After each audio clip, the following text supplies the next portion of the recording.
राधे, जय श्री कृष्णा दोस्तों। आज की इस वीडियो में मैं लाई हूँ कार्तिक महात्म्य का 34वां अध्याय। सूत जी कहते हैं कि यदि किसी उद्यापन की शक्ति ना हो तो ब्राह्मणों को भोजन करा देवे। यदि ब्राह्मण ना मिले तो गौ का पूजन कर ले। यदि गौ भी ना मिले तो पीपल अथवा वट का पूजन कर लेवे।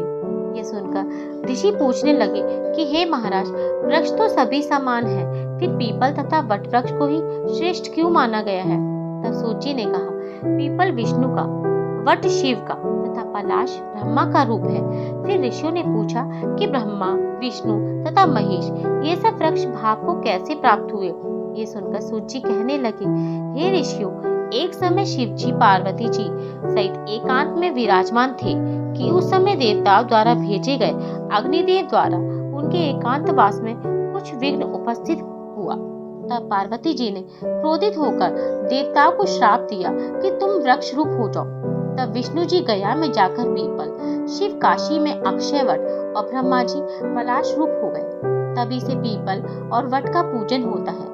तब ऋषियों ने पूछा कि रविवार को पीपल का पूजन नहीं होता और शनिवार को अवश्य होता है, इसका क्या कारण है? सो भी कृपा करके कहिए।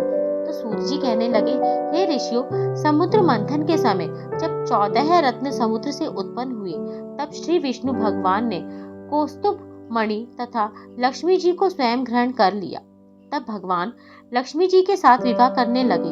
तो लक्ष्मी जी ने कहा कि भगवान, मेरी एक बड़ी बहन भी है जिसका नाम दरिद्रा है, अतः पहले उसका विवाह होना चाहिए।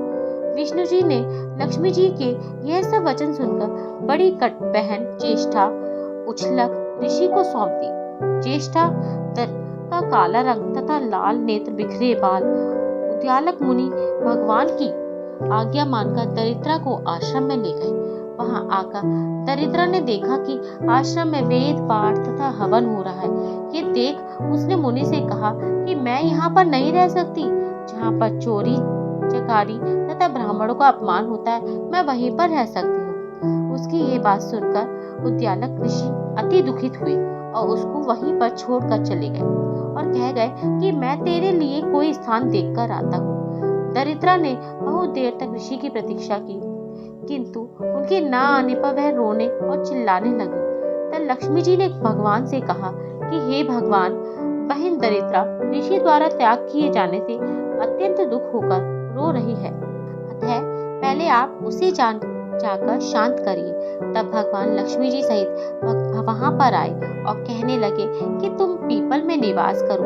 पीपल हमारा ही अंश है। जो कोई कार्तिक सुदी पूर्णमासी को पीपल का पूजन करेगा वह तुमको ही प्राप्त होगा और उसके यहाँ लक्ष्मी का वास होगा।